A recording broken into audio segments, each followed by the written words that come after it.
Red Rising debrief. Red Rising debrief, yes. This is our special section. Yes. So, your take on, first of all, review of the first book, of the last part of the first book that you didn't review in the last episode. Right, okay. So, the end of Red Rising, very rushed, as I thought it would be. I think that it was rushed. Yes, I think that it was rushed. I like the whole taking Olympus storyline. I like that a lot. I thought that was a great thing to add. The whole meeting with the Jackal in the end was seemed a tiny bit anticlimactic, a tiny bit, but I had to go back and reread it a little bit because I was not I think it was the following point. I think it was the point. That he was nothing special in the end, Yeah. It's just a dude. I mean, he's a psychopath, so. Then the end was fine. Okay, kind of went where I thought it would go, that he would join House Augustus. I will tell you this. I'm on maybe halfway through Golden Sun. The first 12 chapters of Golden Sun are better than the whole Red Rising book. Yeah, I know. Already. I mean, Golden Sun is... Some people say that is the best out of the series. Okay. I'm enjoying it, honestly. Especially there was a series of chapters that were accelerating. It was getting very tense. And I like that. This is I need this from the genre. So that was good. It's settling down a little bit now. So the speed is not the same. I can feel it. But I'm liking it so far. So okay, well, I have questions. Okay, you have questions. Okay. We have notes. Oh my goodness. We have notes, Feli. I think I just loved this book, and I feel like we could discuss some parts of it, because first of all, there are some new characters like Victra, who is right, one of the greats. I really love Victra's character. She's very sassy, but also she's in love with Darrow. Is she actually in love with him? Yes. Or is she just playing? She's in I love think with she him. is in love with him, yes. Because for now it's reading like very aggressive flirting. When they're entering the gala, she's like, I'm not wearing any underwear or something. Yeah. Girl, go off, queen, I guess, I like her. I like her a lot. Yeah. We need more dominant female characters in the series, because Mustang, she's kind of subtle. She's very subtle in the first book. Okay, we really don't get her a lot. I'm hoping for her to kind of develop more in the second book. But her choices with going with Cassius, I was like, girl, that's a no. That's a no for me. I mean, she explained it. She has an agenda. Yeah, okay, fine. Agenda is still. It's not like she's communicating any of that agenda to Darrow, but I think both of them are not very good communicators. So they're not very good communicators. She is gonna be she's gonna be great in this book and in the next book. It's okay. Is it this book where I think it was I think it was the Morning Star where I was kicking my feet. Kicking my feet. I need more from her. I need more. Oh, you'll get. Yeah. You'll get, definitely. She's gonna be more prominent, obviously, and they're in love with each other, but also it's difficult. He's trying to eradicate her whole race, so yeah. Or as he says, keep the good ones. Oh, Rogue is a good one. No, this one is he has 5 of them, which are good one, and the other ones are 100 million. Or I don't know. I'm always confused because they're always throwing crazy numbers, and there are all these planets, and they have all these cast on different planets. I'm always confused about how many people are actually out there. But it's a lot. I'm sure he has 4.5, which are the good ones. Okay, and the rest are yeah. Yeah, Sevro can. But the live. Rock is a good one. I remember I wrote on some of the Jackal scenes, do we kind of like him? Oh, yes. I like Jackal. I like a good villain. I need an unpretentious villain. Just villain for the sake of being a villain. Yes, he has an agenda, but I need someone nasty. Even though I did feel bad for this guy he killed. Leto? Yeah. The scene when he killed, it is so it's well crazy. written. It is it's just very good. How was it? I know I made a deal with the devil. It was just chef's kiss. This whole gala scene. The whole gala sequence is excellent. Yes. Yeah. Yes. My honor was pissed upon. Yeah. Well, literally. He's not even exaggerating, right? Yeah, no, this whole sequence is amazing. Remember I told you that I was reading it and I was just if you're drowning and you cannot breathe, this book was like this for me. And then I also like their banter with Jackal. have like very good chemistry. Yes, and I also love the scene with the Sovereign with the game. Yes. I thought that I was just nice wanted to as say well. that. This was That one was of very my good as well. favorite scenes in the book because it was so well written. The dialogue is just great. The Yeah. addition of Aja, who is one of my... This is a funny one because every time I read about this Aja, I can't stop thinking about the drag queen. There's a very famous drag queen called Aja. And like every time I see this name, I am thinking about her. So I like the scene with the Sovereign. And then they are now escaping. And Tactus takes the child. They've realized that Tactus has taken the child, fucking Tactus. And I love him. That's the worst part. I love him. And he's so good. And he's so funny. He's fucking hysterical. And he's doing this. And I'm like, the motherfucker. Like, I know. It is... fucking Tactus. Tactus is just like, he is fighting his upbringing and his like inner self to be a better person, but it doesn't work out sometimes. No. Just an ass. How he was like very on board with Darrow when Darrow started basically a civil war at the gala. Yeah.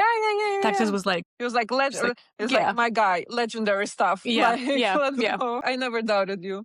But yeah, so he takes the child and they have now launched themselves with Sevro into the opposing ship. And that's it. This is where I am. They're at the ship and that's it. You told me that you started obsessing with Darrow in the beginning of the book. I'm still like not fully sold on him yet. I find myself enjoying the side characters way more, like Tactus and Sevro? the Jackal, Sevro. Yeah. Maybe because I expect even more of him.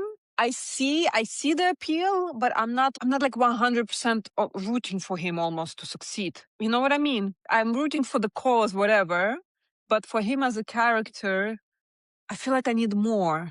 I did feel very bad for him after that scene where he sees Eo's last words. Mm-hmm. I felt that, but then again, like I think his slight narcissism that comes out, I don't like it in a male character. That's my problem, and he's like kind of this righteousness. Yeah.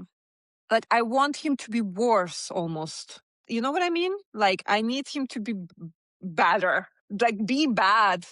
To have less emotional turmoil inside, like to think about like consequences of his actions less, or what? Because he's kind of on this 50-50, but he's not on the 50-50. Like, let's be honest. I don't know. I'm not buying the whole narrative. You mean like I think he's enjoying it. that he's more... I do think he's more gold than red? Or I think so, yeah. No, he's not. I feel like the whole kind of the scenes where we get his inner monologue and where he's like, oh, am I more red? No. I feel like he's lying to himself. Like I'm not, I don't believe him almost. And I don't know if that's intentional or this is just like my interpretation of the book, but there's something that tells me that, I don't know, I have this feeling that something is not right here. It could be just because I'm apprehensive of male lead characters in general. Maybe.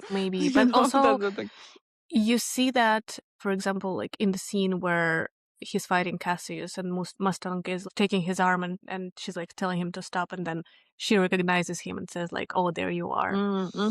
Basically, she could be like, bitch, shut up, kill him. First of all, Mustang has also some character development to go through. Okay, for sure. And yeah, I mean, she's very mature, she's very smart, but she has something like to go through. Also, the fact that she remembers Darrow from the Institute and she notices the change because if he embraced this gold persona, I think she notices and like she doesn't like it. And but this is what I'm talking about. This is what I mean, that I think he has embraced the gold persona. Well, so this doesn't go with me with the whole inner monologue. You know what I mean? I mean, he's not a reliable narrator most of the time. And I feel like he lies to himself, obviously, a lot. Yeah. There's also like the point to his character development where he kind of comes back to this idea of himself that he wants to be. Does that make sense? Yeah. He's trying to hold on to this humanity as much as he can. Yes. But sometimes he's just failing. Yes, he's failing a lot. There will be moments that will remind him of this. And in third book, he's totally like different. Okay. So yeah. Okay. It's a very interesting, like, even the whole thing that he decides in the end to not like act as a suicide bomber. He tells himself, "Oh, I need to take it down from the inside. It's useless." But let's be real. He doesn't want to kill. He doesn't have it in him to sacrifice himself. We're getting this. Oh, I am more useful on the inside. Blah blah blah. My guy, please. Let's be honest, okay? You were never gonna go through with it. But also, he was feeling that this is not what Io wanted. How very typical to find other meaning, other purpose to your own, No, but he was right. motives. No, he was right, but he was not there. I don't think Io would want him to go and be randomly killing people either. Like if we're following from that, from that perspective, including like lower colors. Yeah, sure, kill the golds, but has killed so many like lower colors, whether intentionally or not. I told you that war crimes are going to be committed. Yeah, casual war crimes from our sweet little Darrow. Yeah. Again, if he didn't have this like turmoil inside himself, then he would be Jackal. Yeah, it's fine that he has the turmoil. I think he will always have it, right? I assume that he will always have it. That's the thing. That's fine.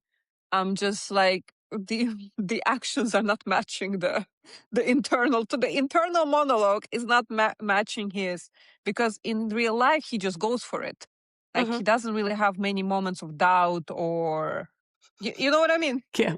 I think at this point he's just like the goal justifies the means, Yeah, so, which is fair enough. That's what I mean, like go off king, like okay, then go full. I mean, fine. If you need to add this internal monologue for us to remember that he's still a red, sure. But that's not what I'm reading for. Yeah. Oh, no. The only thing... Oh, wait. No, you didn't read. They didn't meet Ragnar yet. No, they didn't. No, I have no idea who that is. Yeah, because I think... Is that an obsidian? Yes, I think it's going to be after... This is what I would like to hear also more and learn more about the obsidians. I'm like super curious. Oh, you're going to learn a lot more. Like training, this tribal thing. I'm like super, super curious about this color. There's going to be much more. Okay, cool. Especially in Morningstar. Ragnar is one of my favorite characters, and you're gonna love him as well. And okay. I feel like he's like loved by everyone. We love a big giant again. Pugs. Oh, sweet pugs. Sweet pugs.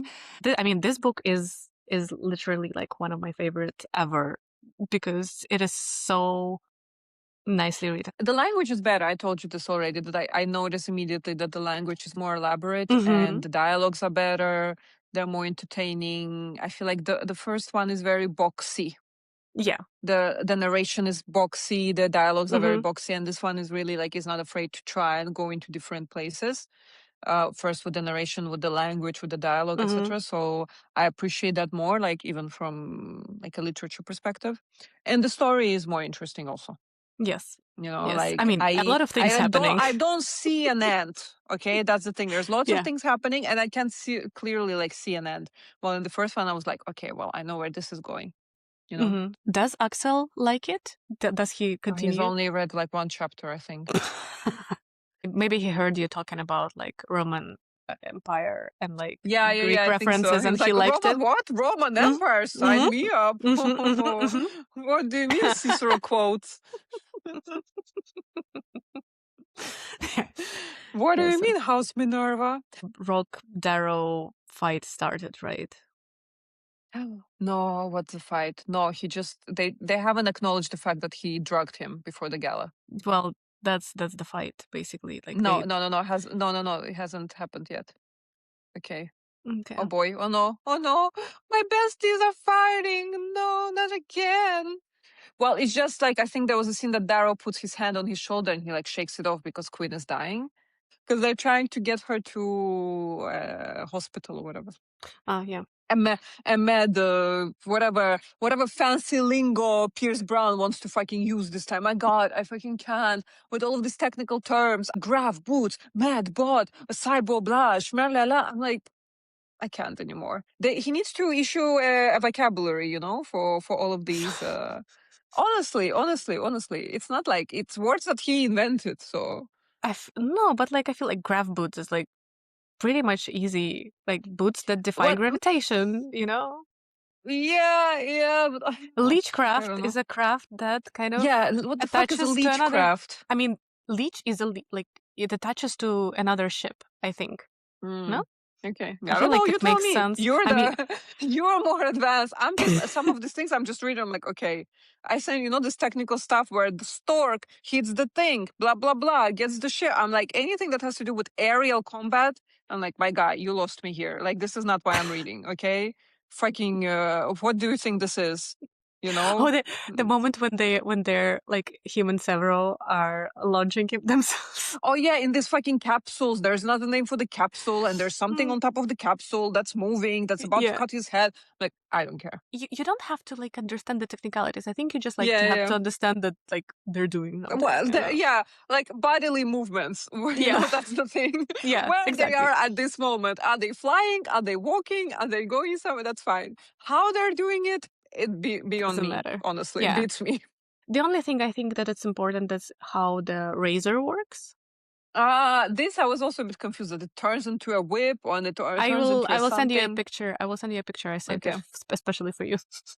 Thank you very much. Please send me the fan art. But this scene where they launch Sevro and Darrow, and Sevro is like joking. The whole Sevro personality is amazing. And I like that he's always mad. He's like a mad dog, really. Yes, please. I'm tired of this like very balanced, reserved gold behavior. So every time they're acting unhinged, I'm down. What about Cassius? I can't believe that you told me that he is Kale. Like, I can't believe that you would insult my sweet summer child like so. Like, unless there is a huge character development that will happen with him, okay, I can't with him. He's annoying the shit out of me. I was upset that Darrow didn't kill him. I was like off him right now, honestly. Running his fucking mouth and then getting whooped and then still being saved, but I was like, my guy, you haven't been humiliated enough.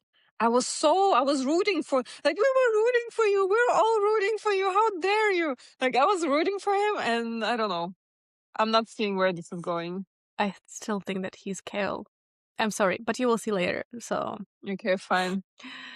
So Golden Sun, very promising so far. I'm halfway done. Let's see where it's going. Yeah, we'll talk about it in the next episode. Yeah, we'll talk about it next episode. Not sure I'll finish it by then, but I'll do my best. Yeah. Yay, thank you all so much for listening once again. Bye. Bisous. Ciao.